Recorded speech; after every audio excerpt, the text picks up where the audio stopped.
Pre incorporation period from 1/4/2013 ಇಂದ 30 June 2013 ವರೆಗೂ pre incorporation period 3 months. ಇನ್ನು ಪೋಸ್ಟ್ ಇನ್ಕಾರ್ಪೊರೇಷನ್ ಪೀರಿಯಡ್ ಇದನ್ನು ಹೇಳಬೇಕಾಗಿಲ್ಲ.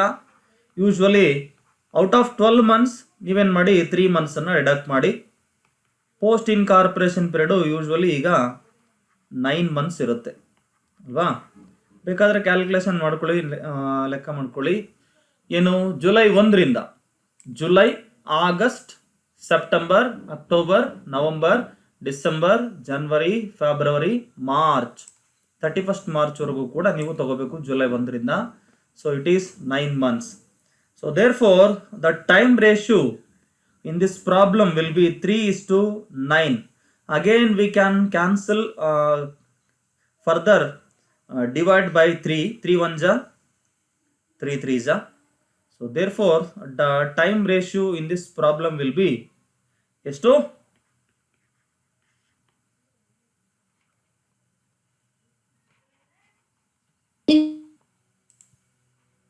1:3.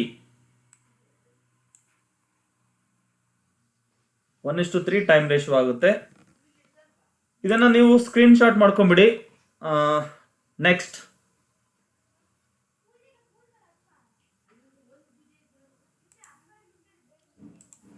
ಹಾಗೆ ನೆಕ್ಸ್ಟ್ ಪ್ರಾಬ್ಲಮ್ ನೋಡ್ತಾ ಹೋಗೋಣ. Revenue from operations, total sales ಕೊಟ್ಟಿದ್ದಾರೆ, ಅದರ್ ಇನ್ಕಮ್ ಯಾವುದೇ ಬ್ಯಾಲೆನ್ಸ್ ಇಲ್ಲ, ಕಾಸ್ಟ್ ಆಫ್ ಸೇಲ್ಸ್ ಇದೆ, ಸ್ಯಾಲರೀಸ್ ಇದೆ, ಆಫೀಸ್ ಎಕ್ಸ್ಪೆಂಡಿಚರ್ ಇದೆ, director fee, printing and stationery, interest on debenture, rent and taxes, depreciation, sundry expenses, commission on sales, free samples, audit fees, bad debts, formation expenditure.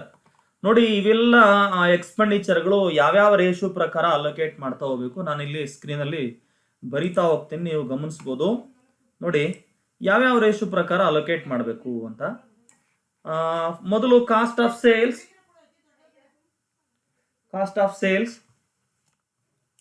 Sales ratio, salaries time ratio, office expenditure time ratio, directors fees post incorporation period,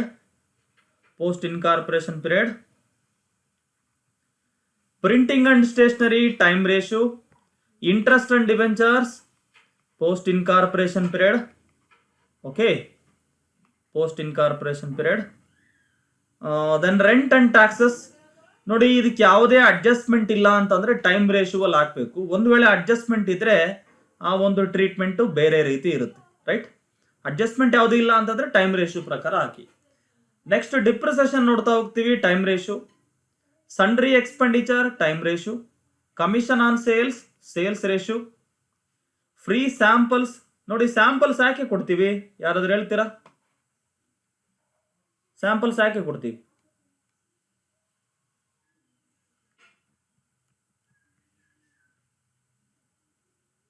ಹಾ,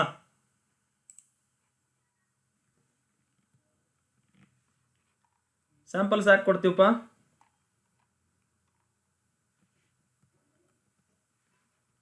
hello, product ಚೆನ್ನಾಗಿದ್ರೆ ತಗೊಳ್ಳಿ ಅಂತ samples.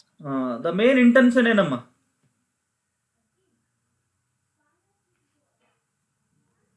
Sale ಆಗೋದು, sales maximisation main intention ಆಗಿರುತ್ತೆ. ನೋಡಿ ಹಾಗಾದ್ರೆ free samples ಯಾಕೆ ಕೊಡ್ತೀವಿ ಅಂತಂದ್ರೆ ಸೇಲ್ಸ್ ಇಂಪ್ರೂವ್ ಮಾಡ್ಲಿಕ್ಕೆ. So therefore free samples ಕೊಟ್ಟಿರೋದನ್ನು ಕೂಡ ನೀವು ಸೇಲ್ಸ್ ರೇಷಿಯೋ ಪ್ರಕಾರ ಹಾಕ್ಬೇಕು. ಆಡಿಟ್ ಫೀಸ್ ಟೈಮ್ ರೇಷಿಯೋ ಪ್ರಕಾರ ಅಲೋಕೇಟ್ ಮಾಡಿ. ಬ್ಯಾಡ್ ಡೆಟ್ಸ್ ಕ್ರಿಯೇಟ್ ಆಗೋದು ಕ್ರೆಡಿಟ್ ಸೇಲ್ಸ್ ಇಂದ. Because of sales it has been created in the organisation bad debts. So therefore bad debts is to be allocated on the base of time ratio. Then formation expenditure to be considered in post incorporation period. Okay, ಅರ್ಥ ಆಗಿದೆಯಲ್ವಾ? ಇಷ್ಟೇ expenditure. Screen shot ಮಾಡ್ಕೊಂಬಿಡಿ, ನಂತರ ನಾವು ಈ problem ನ solve ಮಾಡ್ತಾ ಹೋಗೋಣ. ಹಾಗೆ ಅಡ್ಜಸ್ಟ್ಮೆಂಟ್ ಏನೇನಿದೆ ನಾವು ನೋಡ್ತಾ ಹೋಗೋಣ. ಈಗ ಸ್ಕ್ರೀನ್ ಶಾಟ್ ತಗೊಳ್ಳಿ ಇದನ್ನ. ಎಸ್, ಅಡ್ಜಸ್ಟ್ಮೆಂಟ್ ನಂಬರ್ 1 ನೋಡಿ ಏನಿದೆ. Adjustment number 1, sales up to 1/7/2013. 1 July 2013 sales ಎಷ್ಟಾಗಿದೆ ಅಂತ ಹೇಳ್ತಾ ಇದ್ದಾರೆ ನೋಡಿ, 1,60,000. ಅಂದ್ರೆ ಇಲ್ಲಿ ನಾವು ಸೇಲ್ಸ್ ರೇಷಿಯೋ ಕ್ಯಾಲ್ಕುಲೇಷನ್ ಮಾಡ್ಲಿಕ್ಕೆ ಪ್ರೀ ಇನ್ಕಾರ್ಪೊರೇಷನ್ ಪೀರಿಯಡ್ ಅಲ್ಲಿ ಸೇಲ್ಸ್ ಎಷ್ಟಾಗಿದೆ ಅಂತ ನಮಗೆ ಗೊತ್ತಾಗಬೇಕಾಗಿತ್ತು. ಯೂಶುವಲಿ ಬೇರೆ ಪ್ರಾಬ್ಲಮ್ಗಳಲ್ಲೆಲ್ಲ ನಾವು ನಿನ್ನೆ ಪ್ರಾಬ್ಲಮ್ ನೋಡಿದಾಗ ಸೇಲ್ಸ್ ಅನ್ನ ಕ್ಯಾಲ್ಕುಲೇಟ್ ಮಾಡ್ತಾ ಇದೀವಿ ಅಲ್ವಾ. ಆದ್ರೆ ಈ ಪ್ರಾಬ್ಲಮ್ ಅಲ್ಲಿ ಆ ಒಂದು ವರ್ಕ್ ನಮಗೆ ಇರಲ್ಲ. ಯಾಕೆ ಅಂತಂದ್ರೆ ಪ್ರೀ ಇನ್ಕಾರ್ಪೊರೇಷನ್ ಪೀರಿಯಡ್ ಅಲ್ಲಿ ಎಷ್ಟು ಸೇಲ್ಸ್ ಆಗಿದೆ ಅಂತ ಅವರೇ ಮೆನ್ಷನ್ ಮಾಡಿದ್ದಾರೆ. ನೀವು ನೋಡ್ಬೋದು, ಸೇಲ್ಸ್ ಅಪ್ ಟು 1/7/2013. 1/7 ಅಂದ್ರೆ ಯಾವಾಗ ಇನ್ಕಾರ್ಪೊರೇಷನ್ ಆದ ಡೇಟ್ ಅಲ್ವಾ. This is the date of incorporation. ಅಂದ್ರೆ up to the date of incorporation sales ಎಷ್ಟಾಯ್ತು? 1,60,000 ಆಗಿದೆ. ಇನ್ಕಾರ್ಪೊರೇಷನ್ ಆದ್ಮೇಲೆ ಅಂದ್ರೆ ಆಫ್ಟರ್ 1/7/2013 ಏನ್ ಹೇಳ್ತಾ ಇದ್ದಾರೆ ನೋಡಿ. ದೇರ್ ಆಫ್ಟರ್ rupees 2,40,000 ಸೇಲ್ಸ್ ಎಷ್ಟು? 2,40,000. ಸೊ ಇಷ್ಟು ಇನ್ಫಾರ್ಮೇಶನ್ ಇಂದ ನೀವೇನ್ ಮಾಡ್ಬೋದು, ಸೇಲ್ಸ್ ರೇಷಿಯೋವನ್ನ ಈಸಿಯಾಗಿ ಕ್ಯಾಲ್ಕುಲೇಟ್ ಮಾಡಬಹುದು. ನೋಡಿ ಹೇಗೆ ಸೇಲ್ಸ್ ರೇಷಿಯೋ ಕ್ಯಾಲ್ಕುಲೇಟ್ ಮಾಡೋದು ಅಂತ ಇಲ್ಲಿ ನಾವು ಕ್ಯಾಲ್ಕುಲೇಟ್ ಮಾಡ್ತಾ ಹೋಗೋಣ.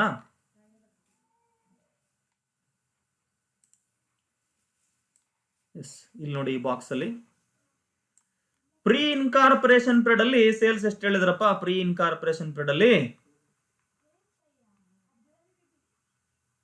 ಎಷ್ಟು ಹೇಳಿದ್ರು?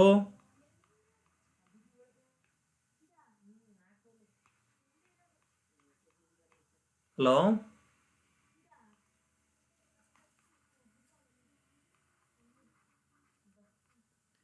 ಪೋಸ್ಟ್ ಇನ್ಕಾರ್ಪೊರೇಷನ್ ಪೀರಿಯಡ್ ಅಲ್ಲಿ ಸೇಲ್ಸ್ ಎಷ್ಟು? 2,40,000. Pre incorporation period sales 1,60,000. ನೋಡಿ ಯೂಶುವಲಿ ಕ್ಯಾಲ್ಕುಲೇಟ್ ಮಾಡ್ತಾ ಇದೀವಿ, ಬದಲಾಗಿ ಇಲ್ಲ ಅವರೇ ಕೊಟ್ಬಿಟ್ಟಿದ್ದಾರೆ. ಸೊ ನಮಗೆ ಯಾವುದೇ ರಿಸ್ಕ್ ಇಲ್ಲ, ಈಸಿಯಾಗಿ ಕ್ಯಾಲ್ಕುಲೇಟ್ ಮಾಡಬಹುದು. ರೇಷಿಯೋ ನೋಡಿ 4 zeros ಕ್ಯಾನ್ಸಲ್ ಮಾಡ್ತಾ ಹೋಗಿ ಮೊದಲು. ಹಾಗೆ ಈ 16 ಮತ್ತೆ 24 ಯಾವ ನಂಬರ್ ಇಂದ ಡಿವೈಡ್ ಆಗುತ್ತೆ ನೀವು ಗಮನಿಸಬಹುದು. 8ರಿಂದನೂ ಕೂಡ ನಾವು ಡಿವೈಡ್ ಮಾಡಬಹುದು. 8 2 ಜಾ ಅಲ್ವಾ, 8 2 ಜಾ, ಹಾಗೆ 8 3 ಜಾ, 8 2 16, 8 3 24. ಸೊ ಈ ಪ್ರಾಬ್ಲಮ್ ಅಲ್ಲಿ ಸೇಲ್ಸ್ ರೇಷಿಯೋ ಎಷ್ಟಪ್ಪ? Sales ratio 2:3. ಓಕೆ, ನೆಕ್ಸ್ಟ್ ನೋಡ್ತಾ ಹೋಗೋಣ ಏನ್ ಅಡ್ಜಸ್ಟ್ಮೆಂಟ್ ಇದೆ. ಅಡ್ಜಸ್ಟ್ಮೆಂಟ್ ನಂಬರ್ 1 ಆಗಿದೆ. Then adjustment number 2, rent was paid at 200 rupees per month. So rent ನೋಡಿ, ಆಗ್ಲೇ ಹೇಳಿದೆ ನಾನು, rent and taxes usually time ratio ಪ್ರಕಾರ ಅಲೋಕೇಟ್ ಮಾಡ್ತಾ ಇದ್ವಿ. ಟೈಮ್ ರೇಷಿಯೋ ಪ್ರಕಾರ ಅಲೋಕೇಟ್ ಮಾಡಬೇಕಾಗಿತ್ತು. ಆದ್ರೆ ಇಲ್ಲಿ ರೆಂಟ್ಗೆ ಅಡ್ಜಸ್ಟ್ಮೆಂಟ್ ಹೇಳ್ತಾ ಇದ್ದಾರೆ. ಏನಪ್ಪಾ ಅಂತಂದ್ರೆ ರೆಂಟ್ ಪ್ರತಿ ತಿಂಗಳು 200 rupees ಪೇಮೆಂಟ್ ಮಾಡ್ತಾ ಇದ್ದಾರೆ ಪರ್ ಮಂತ್ ಅಂತ ಹೇಳ್ತಾ ಇದ್ದಾರೆ. ಸೊ ಹಾಗಾಗಿ ನಾವೇನ್ ಮಾಡ್ಬೇಕಾಗುತ್ತೆ, ಈ ರೀತಿ ಅಡ್ಜಸ್ಟ್ಮೆಂಟ್ ಇದ್ದಾಗ ನೀವು ರೆಂಟ್ ಒಂದು ವರ್ಕಿಂಗ್ ನೋಟ್ ಅನ್ನ ಕ್ಯಾಲ್ಕುಲೇಷನ್ ಮಾಡಬೇಕಾಗುತ್ತೆ. ಸೊ ಆ ವರ್ಕಿಂಗ್ ನೋಟ್ ಅನ್ನ ಮಾಡೋಣ. ದೆನ್ ವರ್ಕಿಂಗ್ ನೋಟ್ ನಂಬರ್ 3 ಅಂತ ಅನ್ಕೊಳ್ಳಿದ್ದೇನೆ. ವರ್ಕಿಂಗ್ ನೋಟ್ ನಂಬರ್ 3 ಮಾಡಬೇಕಾಗಿದೆ. ನೆಕ್ಸ್ಟ್ ನೋಡಿ point C, bad debts. Bad debts up to 30 June 2013. June 30, 2013 ವರೆಗೂ ಕೂಡ ಬ್ಯಾಡ್ ಡೆಟ್ಸ್ ಎಷ್ಟಿದೆ? 400 rupees ಬ್ಯಾಡ್ ಡೆಟ್ಸ್ ಇದೆ ಅಂತ ಹೇಳ್ತಾ ಇದ್ದಾರೆ. ಅಂದ್ರೆ ಏನು, ಜೂನ್ 30 ಅಂದ್ರೆ ನಿಮ್ಮ ಮೈಂಡ್ ಅಲ್ಲಿ ಡೇಟ್ ಬರಬೇಕು. ಏನಪ್ಪಾ ಡೇಟ್ ಅಂತಂದ್ರೆ ಅದು ಪ್ರೀ ಇನ್ಕಾರ್ಪೊರೇಷನ್ ಪೀರಿಯಡ್ ಅಲ್ವಾ. April 1st 2013 ಇಂದ 30 June 2013 ವರೆಗೂ ಕೂಡ ಅದು pre incorporation period. So pre incorporation period ಅಲ್ಲಿ ಬ್ಯಾಡ್ ಡೆಟ್ಸ್ ಎಷ್ಟಿದೆ? 400 rupees ಇದೆ. ಇನ್ನ ಉಳಿದಿರುವಂತಹ ಬ್ಯಾಡ್ ಡೆಟ್ಸ್ ನೀವು ಇಲ್ಲಿ ಗಮನಿಸಬಹುದು. ಬ್ಯಾಡ್ ಡೆಟ್ಸ್ ಇಲ್ಲಿ ಸ್ಕ್ರೀನ್ ಅಲ್ಲಿ ಕಾಣ್ತಾ ಇದೆ ನೋಡಿ. ಆಕ್ಚುಯಲ್ ಬ್ಯಾಡ್ ಡೆಟ್ಸ್ ಎಷ್ಟಿದೆ? 1,600 ಇದೆ ಅಲ್ವಾ. ಈ 1,600 ಅಲ್ಲಿ 400 rupees ಮುಂಚೆ ಅಂದ್ರೆ ಜೂನ್ 30 ವರೆಗೂ ಆಗ್ಲೇ ಇತ್ತು. ಜೂನ್ 30 ಅಂತಂದ್ರೆ ಇಲ್ಲಿ ನೋಡಿ ಈ ಡೇಟ್ ಬೇರೆನಲ್ಲ, ಪ್ರೀ ಇನ್ಕಾರ್ಪೊರೇಷನ್ ಪೀರಿಯಡ್ ಇದು. ಪ್ರೀ ಇನ್ಕಾರ್ಪೊರೇಷನ್ ಪೀರಿಯಡ್ ಇದು ಅಲ್ವಾ. ಸೊ ಹಾಗಾಗಿ ಪ್ರೀ ಇನ್ಕಾರ್ಪೊರೇಷನ್ ಪೀರಿಯಡ್ ಅಲ್ಲಿ ಬ್ಯಾಡ್ ಡೆಟ್ಸ್ 400. ಇನ್ನು ಪೋಸ್ಟ್ ಇನ್ಕಾರ್ಪೊರೇಷನ್ ಪೀರಿಯಡ್ಗೆ ಬ್ಯಾಡ್ ಡೆಟ್ಸ್ ಎಷ್ಟು ಬರುತ್ತೆ? 1,600 ಅಲ್ಲಿ balance amount 1,200 rupees post incorporation period ಅಲ್ಲಿ ನೀವು ಬರಿಬೇಕಾಗುತ್ತೆ. ಗೊತ್ತಾಯ್ತಲ್ವಾ ಬ್ಯಾಡ್ ಡೆಟ್ಸ್ ನೋಡಿ. ಹಾಗೆ ಇನ್ನೊಂದು ಪಾಯಿಂಟ್ ಬಿ, ರೆಂಟ್ ಒಂದು ವರ್ಕಿಂಗ್ ನೋಟ್ ನಾವು ಮಾಡಬೇಕಾಗಿತ್ತು. ಸೊ ಅದನ್ನ ಈಗ ನಾವು ಸಾಲ್ವ್ ಮಾಡೋಣ. ನೋಡ್ತಾ ಹೋಗಿ. Working note number 3 for calculation of rent. ನೋಡಿ, ರೆಂಟ್ ಅಂಡ್ ಟ್ಯಾಕ್ಸಸ್ ಇಲ್ಲಿದೆ. ಸೊ ನೀವು ಇಲ್ಲಿ ಗಮನಿಸಬಹುದು, ಟೋಟಲ್ ರೆಂಟ್ ಎಷ್ಟು ಹೇಳಿದಾರಪ್ಪ? 3,600. Total rent and taxes. ನೋಡಿ, ರೆಂಟ್ ಅಂಡ್ ಟ್ಯಾಕ್ಸಸ್ ಅಂತ ಹೇಳ್ತಾ ಇರೋದು, ಅಂದ್ರೆ ಎರಡೂ ಇದೆ ಅದರಲ್ಲಿ. ಜೊತೆಗೆ ಒಂದು ಅಡ್ಜಸ್ಟ್ಮೆಂಟ್ ಹೇಳಿದ್ದಾರೆ. ರೆಂಟ್ ನ ಪೇಮೆಂಟ್ ಮಾಡಿರೋದು ಪೇಡ್ ₹200 ಪರ್ ಮಂತ್. ಪ್ರತಿ ತಿಂಗಳಿಗೆ 200 rupees ರೆಂಟ್ ಅನ್ನ ಕೊಟ್ಟಿದ್ದಾರೆ. ನಮಗೆ ಆಗ್ಲೇ ಗೊತ್ತಾಗಿದೆ ಪ್ರೀ ಇನ್ಕಾರ್ಪೊರೇಷನ್ ಪೀರಿಯಡ್ ಎಷ್ಟು ಅಂತ. ಪ್ರೀ ಇನ್ಕಾರ್ಪೊರೇಷನ್ ಪೀರಿಯಡ್ ಎಷ್ಟು? ಏಪ್ರಿಲ್ 1ರಿಂದ ಜೂನ್ 30ರವರೆಗೂ. ಏಪ್ರಿಲ್ 1ರಿಂದ ಜೂನ್ 30ರವರೆಗೂ ಪ್ರೀ ಇನ್ಕಾರ್ಪೊರೇಷನ್ ಪೀರಿಯಡ್ ಅಪ್ಪ. ಸೊ ಹಾಗಾಗಿ ಇಲ್ಲಿ ಎಷ್ಟು ತಿಂಗಳಿದೆ ನೋಡಿ, ಏಪ್ರಿಲ್, ಮೇ, ಜೂನ್, 3 months ಮಾತ್ರ ಅಲ್ವಾ? ಹಾಗಾದ್ರೆ ಪ್ರೀ ಇನ್ಕಾರ್ಪೊರೇಷನ್ ಪೀರಿಯಡ್ ಅಲ್ಲಿ ರೆಂಟ್ ಎಷ್ಟಾಗುತ್ತೆ ನೋಡಿ, 200 rupees per month into 3 months ಎಷ್ಟಾಯ್ತು rent? 600 rupees is the pre incorporation period rent. ಇನ್ನು ಬ್ಯಾಲೆನ್ಸ್ ಅಮೌಂಟ್ ನೋಡಿ, ಟೋಟಲಿ 3,600 ರೆಂಟ್ ಅಂಡ್ ಟ್ಯಾಕ್ಸಸ್ ಅಂತ ಹೇಳ್ತಾ ಇದ್ದಾರೆ ಅಲ್ವಾ? ಅದರಲ್ಲಿ 3 months ಪೀರಿಯಡ್ಗೆ 600 ಆಯ್ತು. ಇದು ಪ್ರೀ ಇನ್ಕಾರ್ಪೊರೇಷನ್ ರೆಂಟ್. ಇನ್ನು ಹಾಗೆ ಅದೇ ತರ ನಾವೇನ್ ನೋಡ್ಕೋಬೇಕು, ಪೋಸ್ಟ್ ಇನ್ಕಾರ್ಪೊರೇಷನ್ ಪೀರಿಯಡ್ ರೆಂಟ್ ಎಷ್ಟು ಅಂತ ಕೂಡ ನೋಡ್ಕೋಬೇಕು. ಪೋಸ್ಟ್ ಇನ್ಕಾರ್ಪೊರೇಷನ್ ಅಂದ್ರೆ ಎಲ್ಲಿಂದ? 1 ಜುಲೈ 2013ರಿಂದ 31st ಮಾರ್ಚ್ 2014 ವರೆಗೂ. ಇದು 9 months ಆಗುತ್ತೆ ಅಲ್ವಾ? ಸೊ ಪ್ರತಿ ತಿಂಗಳು ರೆಂಟ್ ಎಷ್ಟು ಕೊಟ್ಟಿದ್ದಾರೆ? 200 rupees ಅಲ್ವಾ? ಸೊ 200 ಇಂಟು 9 months ಎಷ್ಟಾಗುತ್ತೆ? 1800. ನೋಡಿ, ಈಗ ಅವರು ಕೊಟ್ಟಂತ ಅಡ್ಜಸ್ಟ್ಮೆಂಟ್ ನಂಬರ್ ಬಿ, ಅದರ ಬೇಸಿಸ್ ಮೇಲೆ ನಾವು ರೆಂಟ್ ಅನ್ನ ಕ್ಯಾಲ್ಕುಲೇಟ್ ಮಾಡಿದೀವಿ. ಏನು, ಪ್ರೀ ಇನ್ಕಾರ್ಪೊರೇಷನ್ ಪೀರಿಯಡ್ ಅಲ್ಲಿ ರೆಂಟ್ 600 ಬಂದಿದೆ. ಪೋಸ್ಟ್ ಇನ್ಕಾರ್ಪೊರೇಷನ್ ಪೀರಿಯಡ್ ರೆಂಟ್ ಎಷ್ಟು? 18,800 ಬಂದಿದೆ. ಎರಡನ್ನೂ ಆಡ್ ಮಾಡಿ ಎಷ್ಟಾಗುತ್ತೆ? 2,400 ಅಲ್ವಾ? ಬಟ್ ಅವ್ರು ಹೇಳಿದ್ದು ಸ್ಟೇಟ್ಮೆಂಟ್ ಅಲ್ಲಿ, profit and loss account statement ಅಲ್ಲಿ ಎಷ್ಟು ರೆಂಟ್ ಅಂಡ್ ಟ್ಯಾಕ್ಸಸ್ ಹೇಳಿದ್ದಾರೆ? 3,600 ಹೇಳಿದ್ದಾರೆ ಅಲ್ವಾ? ಹಾಗಾದ್ರೆ ಇನ್ನು ಡಿಫರೆನ್ಸ್ ಅಮೌಂಟ್ ಎಷ್ಟಿದೆ? ಇನ್ನು 1,200 rupees ಬ್ಯಾಲೆನ್ಸ್ ಇದೆ ಅಲ್ವಾ? ಈ 1,200 rupees ಹೇಗೆ ನೀವು ಡಿಸ್ಟ್ರಿಬ್ಯೂಟ್ ಮಾಡ್ತೀರಾ ಅಂತ ನಾವು ನೋಡ್ತಾ ಹೋದ್ರೆ, ನೋಡಿ, ಇದನ್ನ ಬ್ಯಾಲೆನ್ಸ್ ಅಮೌಂಟ್ ಅನ್ನ ಟ್ಯಾಕ್ಸಸ್ ಅಂತ ನಾವು ಟ್ರೀಟ್ ಮಾಡಬೇಕು. ಯಾಕೆಂದ್ರೆ ಅವರು ಮುಂಚೆ ಹೇಳಿದ್ರು ರೆಂಟ್ ಅಂಡ್ ಟ್ಯಾಕ್ಸಸ್ ಎರಡೂ ಇದೆ ಆ ಅಮೌಂಟ್ ಅಲ್ಲಿ. ಸೊ ಏನು 3,600 ಟೋಟಲ್ ಅಮೌಂಟ್ ಇದೆಯಲ್ಲ, ಅದರಲ್ಲಿ ರೆಂಟು ಇದೆ, ಟ್ಯಾಕ್ಸಸ್ ಇದೆ. ಹಾಗಾದ್ರೆ ರೆಂಟ್ 200 rupees ಪರ್ ಮಂತ್ ಅಂತ ಹೇಳಿದ್ರು. 3 months ಪ್ರೀ ಇನ್ಕಾರ್ಪೊರೇಷನ್ ಪೀರಿಯಡ್ಗೆ 600 rupees ಆಗುತ್ತೆ. Post incorporation period 9 months. So 9 monthsಗೆ 1,800 rupees ಆಗುತ್ತೆ. ಹಾಗಾಗಿ ಟೋಟಲ್ ರೆಂಟ್ 2,400 ಆಯ್ತು. But total rent and taxes ಇದ್ದಿದ್ದು 3,600. ಅಂದ್ರೆ ಇನ್ನು 1,200 ರೂಪಾಯಿ ಬ್ಯಾಲೆನ್ಸ್ ಇದೆಯಲ್ಲ, ಇದನ್ನ ನೀವು ಟ್ಯಾಕ್ಸಸ್ ಅಂತ ಟ್ರೀಟ್ ಮಾಡಬೇಕು. ನೋಡಿ, ಯಾವುದೇ ಟ್ಯಾಕ್ಸಸ್ ರೇಟ್ಸ್ ಅನ್ನ ನೀವು ಟೈಮ್ ರೇಷಿಯೋ ಪ್ರಕಾರ ಡಿಸ್ಟ್ರಿಬ್ಯೂಟ್ ಮಾಡಬೇಕು. ನೋಡಿ, 1,200 rupees ಟೈಮ್ ರೇಷಿಯೋ ಪ್ರಕಾರ ಅಲೋಕೇಟ್ ಮಾಡಬೇಕು. ಟೈಮ್ ರೇಷಿಯೋ ಏನು ಕ್ಯಾಲ್ಕುಲೇಟ್ ಮಾಡಿದೇವಲ್ಲ ಆಗ್ಲೇ, ಏನು time ratio? Time ratio 1:3. So 1,200 rupees ಏನು ಟ್ಯಾಕ್ಸಸ್ ಇದೆ, ಇದನ್ನ 1:3 ಪ್ರಕಾರ ಡಿಸ್ಟ್ರಿಬ್ಯೂಟ್ ಮಾಡ್ತಾ ಹೋಗಿ. ಪ್ರೀ ಇನ್ಕಾರ್ಪೊರೇಷನ್ ಪೀರಿಯಡ್ ಎಷ್ಟು, ಪೋಸ್ಟ್ ಇನ್ಕಾರ್ಪೊರೇಷನ್ ಪೀರಿಯಡ್ ಎಷ್ಟು ಕ್ಯಾಲ್ಕುಲೇಟ್ ಮಾಡಿ ನೋಡೋಣ. ಪ್ರೀ ಇನ್ಕಾರ್ಪೊರೇಷನ್ ಪೀರಿಯಡ್ ಎಷ್ಟು? 300. Post incorporation period 900. That's all. ನೋಡಿ, ಈ ರೀತಿ ನೀವು ರೆಂಟ್ ಅಂಡ್ ಟ್ಯಾಕ್ಸಸ್ಗೆ ಒಂದು ಸಪರೇಟ್ ಡೀಟೇಲ್ಡ್ ವರ್ಕಿಂಗ್ ನೋಟ್ ಅನ್ನ ನೀವು ಬರೀಬೇಕಾಗುತ್ತೆ. ಅರ್ಥ ಆಗಿದೆಯಾ ಈ working note? Detailed working note ಗೊತ್ತಾಯ್ತಾ ನಿಮಗೆ? ರೈಟ್. ಸ್ಕ್ರೀನ್ ಶಾಟ್ ಮಾಡ್ಕೊಳ್ಳಿ, ನಂತರ ನೀವು ನಿಮ್ಮ ನೋಟ್ಬುಕ್ ಅಲ್ಲಿ ಬರ್ಕೊಂಡ್ರೆ ಆಗುತ್ತೆ. ಸ್ಕ್ರೀನ್ ಶಾಟ್ ಮಾಡ್ಕೊಳ್ಳಿ ಇದನ್ನ. ಈಗ ನಾವು ಪ್ರಾಬ್ಲಮ್ ಅನ್ನ ಸಾಲ್ವ್ ಮಾಡ್ಬೋದು ಅಲ್ವಾ? ಯಾಕೆಂದ್ರೆ ನಿಮಗೆ ಆಗ್ಲೇ ಟೈಮ್ ರೇಷಿಯೋ ಗೊತ್ತಾಯ್ತು, ಸೇಲ್ಸ್ ರೇಷಿಯೋ ಗೊತ್ತಾಗಿದೆ, ಹಾಗೆ ರೆಂಟು ಮತ್ತೆ ಬ್ಯಾಡ್ ಡೆಟ್ಸ್ಗೆ ಅಡ್ಜಸ್ಟ್ಮೆಂಟ್ ಇತ್ತು, ಅದನ್ನ ಹೇಗೆ ಅಲೋಕೇಟ್ ಮಾಡೋದಂತೂ ಕೂಡ ಈಗಾಗಲೇ ವರ್ಕಿಂಗ್ ನೋಟ್ಸ್ ಗೊತ್ತಾಗಿದೆ, ಕ್ಯಾಲ್ಕುಲೇಷನ್ ಪಾರ್ಟ್. ಇನ್ನೇನಿದ್ರು ಸೊಲ್ಯೂಷನ್ ಅಷ್ಟೇನೆ. ಸೊಲ್ಯೂಷನ್ ನೋಡ್ತಾ ಹೋಗಿ ಹೇಗೆ ಬರುತ್ತೆ. Okay, yes, here is a statement which is already prepared. Sales A company limited books ಅಲ್ಲಿ ನಾವು ಪ್ರಿಪೇರ್ ಮಾಡ್ತಾ ಇದೀವಿ. Statement of profit and loss account for the year ended 31st March 2014. Revenue from operation sales, ಅದರಲ್ಲಿ actual sales total ನೋಡಿ. Sales ಹೇಳಿದವರು 4 lakhs ಹೇಳಿದ್ರಲ್ವಾ, ಇಲ್ಲಿದೆ total sales 4 lakh ಹೇಳಿದ್ರು. ಇದಕ್ಕೆ ಅಡ್ಜಸ್ಟ್ಮೆಂಟ್ ಕೂಡ ಅವರು ಆಗ್ಲೇ ಕೊಟ್ಟಿದ್ರು. ಏನಪ್ಪಾ ಅಂತಂದ್ರೆ 1,60,000 ಪ್ರೀ ಇನ್ಕಾರ್ಪೊರೇಷನ್ ಪೀರಿಯಡ್ ಸೇಲ್ಸ್ ಇದೆ, ಹಾಗೆ 2,40,000 ಪೋಸ್ಟ್ ಇನ್ಕಾರ್ಪೊರೇಷನ್ ಪೀರಿಯಡ್ ಅಲ್ಲಿ ಸೇಲ್ಸ್ ಇದೆ ಅಂತ ಅವರೇ ಹೇಳ್ಬಿಟ್ಟಿದ್ದಾರೆ. ಹಾಗಾಗಿ ನಾವು ಈಸಿಯಾಗಿ ಅಮೌಂಟ್ ಹಾಕ್ಬೋದು.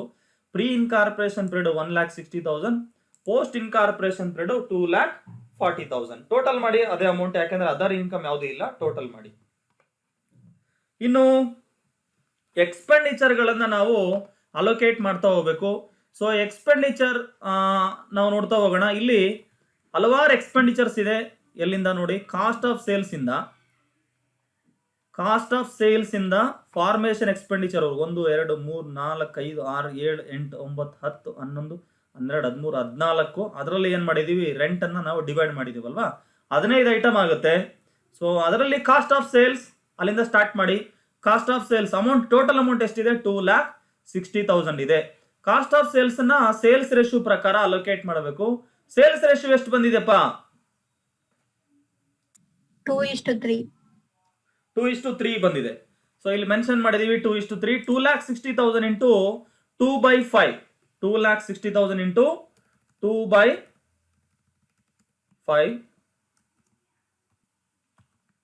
2,60,000 ಇಂಟು 2/5 ಕ್ಯಾಲ್ಕುಲೇಟ್ ಮಾಡ್ತೀರಾ. ಹಾಗೆ ಪೋಸ್ಟ್ ಇನ್ಕಾರ್ಪೊರೇಷನ್ ಪೀರಿಯಡ್ ಅಲ್ಲಿ ಏನ್ ಮಾಡಬೇಕು, 2,60,000 ಇಂಟು 3/5. ಸೊ ಈ ರೀತಿ ಸೇಲ್ಸ್ ರೇಷಿಯೋ ಪ್ರಕಾರ ಅಲೋಕೇಟ್ ಮಾಡಬೇಕು. ನೋಡಿ, ಈ ಫಾರ್ಮುಲಾ ಸೆಟ್ ಮಾಡಿದ್ದೀನಿ. ಹಾಗಾಗಿ ಎಲ್ಲೆಲ್ಲಿ ಎಕ್ಸ್ಪೆಂಡಿಚರ್ ಸೇಲ್ಸ್ ರೇಷಿಯೋ ಇರುತ್ತೆ ಆ ಎಲ್ಲ ಎಕ್ಸ್ಪೆಂಡಿಚರ್ ಆಟೋಮೆಟಿಕಲಿ ಅಪ್ಡೇಟ್ ಆಗುತ್ತೆ. ಆ ರೀತಿ ಫಾರ್ಮುಲಾ ಸೆಟ್ ಮಾಡ್ತಾ ಇದ್ದೀನಿ, ನೀವು ಗಮನಿಸಬಹುದು. Commission on sales sales ratio 2:3, free samples sales ratio 2:3 ಅಲ್ವಾ. ಬ್ಯಾಡ್ ಡೆಟ್ಸ್ ಅನ್ನ ನಾವು ಸೇಲ್ಸ್ ರೇಷಿಯೋ ಪ್ರಕಾರ ಹಾಕಬಾರದು, ಯಾಕೆಂದ್ರೆ ಅದು ಅಡ್ಜಸ್ಟ್ಮೆಂಟ್ ಹೇಳಿದ್ರಲ್ವಾ, ಆಕ್ಚುಯಲ್ ಅಮೌಂಟ್ ಹೇಳಿದ್ರು ಅವರು 400 rupees ಪ್ರೀ ಇನ್ಕಾರ್ಪೊರೇಷನ್ ಪೀರಿಯಡ್ ಅಂತ ಹೇಳಿದ್ರು. In remaining balance post incorporation period ಹಾಕ್ಬೇಕಾಗುತ್ತೆ. That's all. ಅಂದ್ರೆ ಈ ಪ್ರಾಬ್ಲಮ್ ಅಲ್ಲಿ ಸೇಲ್ಸ್ ರೇಷಿಯೋ ಪ್ರಕಾರ ಅಲೋಕೇಟ್ ಮಾಡುವಂತವು ಒಂದು ಕಾಸ್ಟ್ ಆಫ್ ಸೇಲ್ಸ್, ಹಾಗೆ ಇನ್ನೊಂದು ಕಮಿಷನ್ ಆನ್ ಸೇಲ್ಸ್. ನೀವು ಗಮನಿಸಬಹುದು, ಇಲ್ಲಿದೆ commission on sales, cost of sales, commission on sales and another one free samples. ಈ 3 ಐಟಮ್ಸ್ ಮಾತ್ರ ಸೇಲ್ಸ್ ರೇಷಿಯೋ. ಓಕೆ, ಇನ್ನು ಉಳಿದಂತೆ ಎಲ್ಲ ಎಕ್ಸ್ಪೆಂಡಿಚರ್ಗಳು ಕೂಡ ಟೈಮ್ ರೇಷಿಯೋ ಮತ್ತೆ ಪೋಸ್ಟ್ ಇನ್ಕಾರ್ಪೊರೇಷನ್ ಬಡಿಗೆ ಬರ್ತಾ ಹೋಗುತ್ತೆ. ನೋಡೋಣ ಬೇರೆದೆಲ್ಲ ಏನ್ ಬರುತ್ತೆ. Salaries and alliances time ratio ಪ್ರಕಾರ ಹಾಕ್ಬೇಕು. ಟೈಮ್ ರೇಷಿಯೋ ಎಷ್ಟಪ್ಪ ಕ್ಯಾಲ್ಕುಲೇಟ್ ಮಾಡಿದೀವಲ್ಲ, ಎಷ್ಟು? 1:3. ನೋಡಿ, salaries and alliances total expenditure ಎಷ್ಟಿದೆ. ಸ್ಯಾಲರೀಸ್ 72,000 ಹೇಳಿದ್ದಾರೆ, ಅಷ್ಟು ಬರ್ದಿದೀವಿ ಟೋಟಲ್. ಸೊ 1:2 ಪ್ರಕಾರ 1:3 ಪ್ರಕಾರ ಡಿವೈಡ್ ಮಾಡಬೇಕು. ಅದೇ ಹೇಗೆ, ಪ್ರೀ ಇನ್ಕಾರ್ಪೊರೇಷನ್ ಪೀರಿಯಡ್ ಅಲ್ಲಿ 72,000 ಇಂಟು 1/4. ಹಾಗೆ ಪೋಸ್ಟ್ ಇನ್ಕಾರ್ಪೊರೇಷನ್ ಪೀರಿಯಡ್ ಅಲ್ಲಿ 72,000 ಇಂಟು 3/4 ಮಾಡ್ಬೇಕು. ಯಾಕಂದ್ರೆ 1:3 ಅಂದ್ರೆ 3/4 ಆಗುತ್ತೆ, 1+3. ಅದೇ ತರ ಟೈಮ್ ರೇಷಿಯೋ ಪ್ರಕಾರ ಅಲೋಕೇಟ್ ಮಾಡುವಂತ ಎಕ್ಸ್ಪೆಂಡಿಚರ್ ಯಾವ್ದು ಒಂದ್ಸರಿ ಎಲ್ಲ ನೀವು ನೋಡ್ಬಿಡಿ. ಬೋಲ್ಡ್ ಲೆಟರ್ಸ್ ಮಾಡ್ತಾ ಇದ್ದೀನಿ, ಗಮನಿಸಬಹುದು. ಎಲ್ಲ ಟೈಮ್ ರೇಷಿಯೋ ಪ್ರಕಾರನೇ ಹಾಕ್ಬೇಕು. ಯಾವುದು, ಪ್ರಿಂಟಿಂಗ್ ಅಂಡ್ ಸ್ಟೇಷನರಿ ಟೈಮ್ ರೇಷಿಯೋನೇ ಅಲ್ವಾ. ಟ್ಯಾಕ್ಸಸ್ ಸಪರೇಟ್ ಕ್ಯಾಲ್ಕುಲೇಷನ್ ಮಾಡಿದೀವಲ್ಲ, ಅದನ್ನು time ratio extra amount. Depreciation sundry expenditure time ratio ಪ್ರಕಾರನೇ ಮಾಡ್ತೀರಾ. That's all. ಅಷ್ಟೇ ಐಟಮ್ಸ್ ಇರೋದು. ನೋಡಿ, ಈ ಎಲ್ಲ ಐಟಮ್ಸ್ ಅನ್ನ ಗ್ರೀನ್ ಲೆಟರ್ಸ್ ಅಲ್ಲಿ ನಾನು ಕನ್ವರ್ಟ್ ಮಾಡ್ತಾ ಇದ್ದೀನಿ. ಗ್ರೀನ್ ಲೆಟರ್ಸ್ ಅಲ್ಲಿ ಇವೆಲ್ಲ ಟೈಮ್ ರೇಷಿಯೋ ಅಲ್ಲಿ ಹಾಕೋದು. Yes. So time ratio 1:3. Total expenditure ನೋಡ್ತಾ ಹೋಗಿ. ಈಗಾಗಲೇ ಫಾರ್ಮುಲಾ ಸೆಟ್ ಮಾಡಿದ್ದೀನಲ್ವಾ, ಅದನ್ನೆಲ್ಲ ಕಡೆ ಕಾಪಿ ಮಾಡ್ತೀನಿ. ಎಲ್ಲೆಲ್ಲಿ ಟೈಮ್ ರೇಷಿಯೋ ಬರ್ತಾ ಇದೆ ಆ ಟೈಮ್ ರೇಷಿಯೋ ಪ್ರಕಾರ ಹಾಕಬೇಕು, ಅಲ್ಲೆಲ್ಲ ಕಾಪಿ ಮಾಡ್ತೀನಿ. ಆಸ್ ಇಟ್ ಈಸ್ ಅದೇ ಏನಾಗುತ್ತೆ, ಅಪ್ಲೈ ಆಗುತ್ತೆ ಫಾರ್ಮುಲಾ ಎಲ್ಲ ಕಡೆ. ಕ್ಯಾಲ್ಕುಲೇಷನ್ ಮಾಡೋದು ಗೊತ್ತಿದೆಯಲ್ವಾ, ರೇಷಿಯೋ ಪ್ರಕಾರ ಡಿವೈಡ್ ಮಾಡೋದು ಗೊತ್ತಿದೆಯಾ amount expenditures? Okay fine. Yes sir. ನೋಡಿ ಆಫೀಸ್ ಎಕ್ಸ್ಪೆಂಡಿಚರ್ ಎಷ್ಟಿದೆ ಅಮೌಂಟ್ ನೋಡ್ತಾ ಹೋದ್ರೆ ಸಾಕಿ ಗೊತ್ತಾಗುತ್ತೆ ಈಸಿಯಾಗಿ. ಆಫೀಸ್ ಎಕ್ಸ್ಪೆಂಡಿಚರ್ 24,000 ಕರೆಕ್ಟಾಗಿ ಹಾಕಿದೀವಿ. ದೆನ್ ಪ್ರಿಂಟಿಂಗ್ ಅಂಡ್ ಸ್ಟೇಷನರಿ ಎಷ್ಟಿದೆ? ಪ್ರಿಂಟಿಂಗ್ ಅಂಡ್ ಸ್ಟೇಷನರಿ 4,000 ಇದೆ, ಅದನ್ನು ಕರೆಕ್ಟಾಗಿ ಹಾಕಿದೀವಿ. 4,000 ಪ್ರಿಂಟಿಂಗ್ ಅಂಡ್ ಸ್ಟೇಷನರಿ ಅಲ್ವಾ. ಇನ್ನು ಟೈಮ್ ರೇಷಿಯೋ ಪ್ರಕಾರ ಆಗ್ತಾ ಇರೋ ಟ್ಯಾಕ್ಸಸ್ ಸಪ್ರೇಟ್ ಕ್ಯಾಲ್ಕುಲೇಟ್ ಮಾಡಿದೀವಿ. ವರ್ಕಿಂಗ್ ನೋಟ್ ಇತ್ತಲ್ವಾ, ಅದರಲ್ಲಿ ಬ್ಯಾಲೆನ್ಸ್ 1,200 ಉಳಿದಿತ್ತಲ್ವಾ, ಅದನ್ನ ನಾವು ಟೈಮ್ ರೇಷಿಯೋ ಪ್ರಕಾರ ಅಲೋಕೇಟ್ ಮಾಡಿದೀವಿ. ಅದಾಗಲೇ ಕ್ಯಾಲ್ಕುಲೇಟ್ ಮಾಡಿದೀವಿ. 300 900 ಬರುತ್ತೆ. ಇನ್ನು ಡಿಪ್ರಿಸಿಯೇಷನ್ ಎಷ್ಟಿದೆ ನೋಡ್ಕೊಳ್ಳಿ. ಡಿಪ್ರಿಸಿಯೇಷನ್ ಅಮೌಂಟ್ 8,000 ರುಪೀಸ್ ಇದೆ. ಸೊ 8,000 ಟೈಮ್ ರೇಷಿಯೋ 1:3 ಪ್ರಕಾರ ಡಿವೈಡ್ ಮಾಡಿದಾಗ 2,000 6,000 ಆಗುತ್ತೆ. ಸಂಡ್ರಿ ಎಕ್ಸ್ಪೆಂಡಿಚರ್ ಎಷ್ಟಿದೆ ನೋಡಿ. ಸಂಡ್ರಿ ಎಕ್ಸ್ಪೆಂಡಿಚರ್ 800 ಇದೆ, 200 600 ಬರುತ್ತೆ. That's all. ಇದಿಷ್ಟನ್ನು ಕೂಡ ಗ್ರೀನ್ ಲೆಟರ್ಸ್ ಅಲ್ಲಿ ಇರೋದೆಲ್ಲವೂ ಕೂಡ ಟೈಮ್ ರೇಷಿಯೋ. ಇನ್ನು ಅದು ಬಿಟ್ಟು ಏನೇನು ಉಳಿದಿದೆ ಅದು ಪೋಸ್ಟ್ ಇನ್ಕಾರ್ಪೊರೇಷನ್ ಪೀರಿಯಡ್ ಹಾಕ್ಬೇಕು. ಹಾಗೇನೆ ಇನ್ನೂ ಕೆಲವು ಒಂದೆರಡು ಐಟಮ್ಸ್ ಏನ್ ಮಾಡ್ಬೇಕು, ಬ್ಯಾಡ್ ಡೆಟ್ಸು ಹಾಗೇನೆ ರೆಂಟ್ ಅಮೌಂಟ್ ಅನ್ನ ಕ್ಯಾಲ್ಕುಲೇಟ್ ಮಾಡಿದೀವಿ. ವರ್ಕಿಂಗ್ ನೋಟ್ ನಂಬರ್ ನೋಡಿ. ರೆಂಟ್ ವರ್ಕಿಂಗ್ ನೋಟ್ ನಂಬರ್ ಏನಪ್ಪಾ 3. ಇನ್ನು ಬ್ಯಾಡ್ ಡೆಟ್ಸ್ ವರ್ಕಿಂಗ್ ನೋಟ್ ಬೇಕಾಗಿಲ್ಲ ಇದಕ್ಕೆ. ಆಕ್ಚುಲ್ ಅವರೇ ಹೇಳಿದ್ದಾರೆ ಅಲ್ವಾ 400 ರುಪೀಸ್ ಇತ್ತು ಅಂತ. ಸೊ ಆಕ್ಚುಯಲ್ ಅಮೌಂಟ್ ಅಂತ ಹಾಕಿ. That's all. ಸೊ ಏನ್ ಮಾಡ್ತೀರಾ ಈಗ, directors fees post incorporation period. Directors fees ಎಷ್ಟಿದೆ?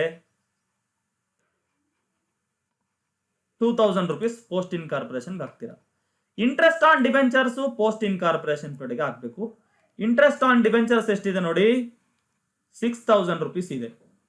ಓಕೆ, 6,000 ಪೋಸ್ಟ್ ಇನ್ಕಾರ್ಪೊರೇಷನ್ ಪೀರಿಯಡ್ಗೆ ಹಾಕಿದ್ದೀರಾ. ರೆಂಟ್ ಇದನ್ನ ನಾವು ಸಪರೇಟ್ ಕ್ಯಾಲ್ಕುಲೇಟ್ ಮಾಡಿದೀವಿ ಅಲ್ವಾ, ಯಾಕೆಂದ್ರೆ ಅಲ್ಲಿ 200 ರುಪೀಸ್ ಪರ್ ಮಂತ್ ಅಂತ ಹೇಳಿದ್ರು. ಪ್ರೀ ಇನ್ಕಾರ್ಪೊರೇಷನ್ ಪೀರಿಯಡ್ಗೆ 3 ಮಂತ್ಸ್ ಇದೆ. So 3 months into 200 600 rupees. ಹಾಗೆ ಪೋಸ್ಟ್ ಇನ್ಕಾರ್ಪೊರೇಷನ್ ಪೀರಿಯಡ್ 9 ಮಂತ್ಸ್ ಇದೆ.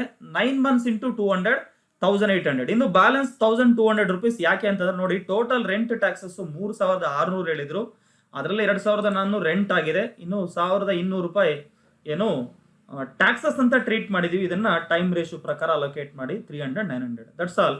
ಇನ್ನು ಬ್ಯಾಲೆನ್ಸ್ ಅಮೌಂಟ್ ಏನು, ಬ್ಯಾಡ್ ಡೆಟ್ಸ್ ಇದೆ ನೋಡಿ. ಬ್ಯಾಡ್ ಡೆಟ್ಸ್ ಆಕ್ಚುಯಲ್ ಅವರೇ ಹೇಳಿದ್ರಲ್ವಾ ಅಡ್ಜಸ್ಟ್ಮೆಂಟ್ ಅಲ್ಲಿ 400 ರುಪೀಸು ಏನಿದೆ ಪ್ರೀ ಇನ್ಕಾರ್ಪೊರೇಷನ್ ಪೀರಿಯಡ್ ಅಲ್ಲೇ ಇದೆ ಅಂತ ಅವ್ರು ಹೇಳಿದ್ದಾರೆ.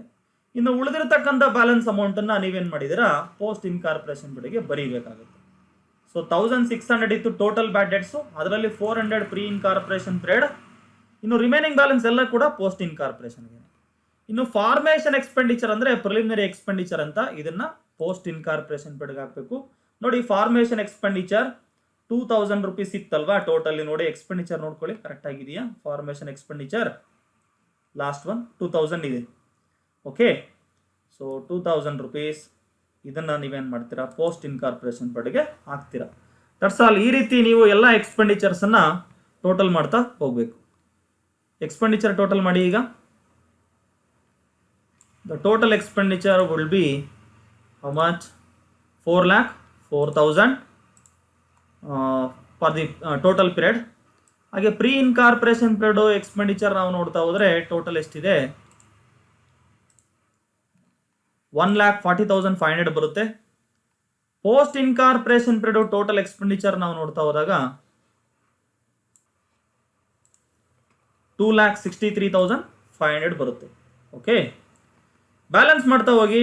ಟೋಟಲ್ ನೋಡಿ, ಟೋಟಲ್ ಎಕ್ಸ್ಪೆಂಡಿಚರ್ 4 lakh, ಅದರಲ್ಲಿ 4,04,000 ಎಕ್ಸ್ಪೆಂಡಿಚರ್ ಆಗಿದೆ. ಅಂದ್ರೆ 4,000 ಲಾಸ್ ಬಂದಿದೆ. ಟೋಟಲ್ ಲಾಸ್ ಇದು. ಸ್ವಲ್ಪ ವ್ಯತ್ಯಾಸ ಇದೆಯಲ್ಲ, ಯಾಕೋ ಯಾವ್ದು ಐಟಮ್ ಬಿಟ್ಟಿದೀವ ನೋಡಿ. 6,000 ಬರ್ಬೇಕಿಲ್ಲಿ. ಒಂದು ಐಟಮ್ ಬಿಟ್ಟಿದೆ ನೋಡಿ, ಆಡಿಟ್ ಫೀಸ್ ಹಾಕಿಲ್ಲ ಅಲ್ವಾ. Audit fees yes, one more to be added year. ಇಲ್ಲಿ ಆ್ಯಡ್ ಮಾಡ್ತಾ ಇದ್ದೀನಿ ನೋಡಿ, ಬ್ಯಾಡ್ ಡೆಟ್ಸ್ ಮೇಲ್ಗಡೆ ಆ್ಯಡ್ ಮಾಡ್ತಾ ಇದ್ದೀನಿ. ಆಡಿಟ್ ಫೀಸ್ ಹಾಕಿರಲಿಲ್ಲ. ಆಡಿಟ್ ಫೀಸು ಟೈಮ್ ರೇಷಿಯೋ ಪ್ರಕಾರ ಹಾಕಬೇಕಾಗುತ್ತೆ. Time ratio 1:3. Total amount audit fees 2,000 ಇದೆ ಅಲ್ವಾ. ಸೊ 1:3 ಅಂದ್ರೆ 1/4 500 ಆಗುತ್ತೆ. ಹಾಗೆ 3/4 ಪೋಸ್ಟ್ ಇನ್ಕಾರ್ಪೊರೇಷನ್ ಪೀರಿಯಡ್ 1,500 ಆಗುತ್ತೆ. ನೋಡಿ ನಿಮ್ಮ ಆನ್ಸರ್ ಕ್ಯಾಪಿಟಲ್ ಪ್ರಾಫಿಟ್ ಇಲ್ಲಿ 19,000 ಬರುತ್ತೆ. ಪ್ರೀ ಇನ್ಕಾರ್ಪೊರೇಷನ್ ಪೀರಿಯಡ್ ಅಲ್ಲಿ ಪ್ರಾಫಿಟ್ ಇದೆ 19,000. ಹಾಗೆ ಪೋಸ್ಟ್ ಇನ್ಕಾರ್ಪೊರೇಷನ್ ಪೀರಿಯಡ್ ಅಲ್ಲಿ 25,000 ಲಾಸ್ ಇದೆ. ಸೊ ಓವರ್ ಆಲ್ ಲಾಸ್ ನಿಮಗೆ ರೆವೆನ್ಯೂ ಲಾಸ್ ಆಗುತ್ತೆ 6,000 ರುಪೀಸ್. ಈ ಅಮೌಂಟ್ ಟ್ಯಾಲಿ ಆಗಿದೆಯಾ ಪ್ರಾಬ್ಲಮ್ ಅಲ್ಲಿ ನೋಡ್ತಾ ಹೋಗ್ಬೇಕು. ನೋಡಿ ಕ್ವಶನ್ ಅಲ್ಲಿ ಹೇಳಿದ್ರು 19,000 rupees profit prior to incorporation profit ಇದೆ. ಹಾಗೆ loss prior to incorporation profit 19,000. After incorporation period ಅಲ್ಲಿ 25,000 ರುಪೀಸ್ ಲಾಸ್. ಸೊ ನಮ್ಮ ಕ್ವಶನ್ ಅಲ್ಲಿ ಕೊಟ್ಟಿರ್ತಕ್ಕಂಥ ಕೀ ಆನ್ಸರ್ಗೂ ಹಾಗೆ ನಾವು ಈಗ ಇಲ್ಲಿ ಕ್ಯಾಲ್ಕುಲೇಟ್ ಮಾಡಿರ್ತಕ್ಕಂಥ ಆನ್ಸರು ಎರಡು ಕರೆಕ್ಟ್ ಆಗಿದೆ. ಸೊ ನೋಡ್ಬೋದು ಇಲ್ಲಿ 19,000 profit in pre incorporation period, ಹಾಗೆ 25,000 loss in post incorporation period. That's all my dear students. This is how you have to calculate the pre and post incorporation period profit, and you have to prepare the statement of profit and loss account for the calculation of pre and post incorporation period. Yes, sir. Okay. Thank you. Have a nice time.